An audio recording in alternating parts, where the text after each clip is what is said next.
ඉතින් අද මේ උතුම් පෝය මාර්තු පෝය දවසේ ගැබණි අම්මලා දෙන්නෙක් කෑම ඕඩර් එකක් කරා. ඉතින් මේ ටික පෙන්නන්නයි මම යන්නේ. එයාලා ඉල්ලලා තියෙනවා මේ කහ බතක්. මේක කීරි සම්බ වලින් හදපු කහ බතක්. මේක වෙන්නේ රුපියල් 1500යි දෙන්නෙකුට කන්න පුළුවන්.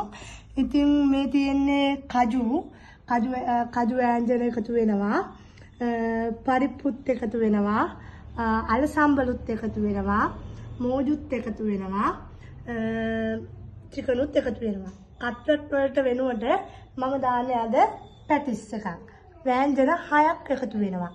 ඉතින් මේ පැටිස් ඕඩරේ පොඩි දරුවෙක් උපන්දින පාටියකට හදපු එකක්. ඉතින් අද වැඩි ඕඩර්ස් බාරගත්තේ නැහැ. ඊයේ ගොඩක් කාර්ය බහුල වෙච්ච හින්දා. ඉතින් ඔයාලටත් මේ වගේ රස ගැබණි මව්වරුන්ට කන්න ආසාවක් හිතෙනවා නම් ඩීඩී ෆුඩ් එකට අමතන්න.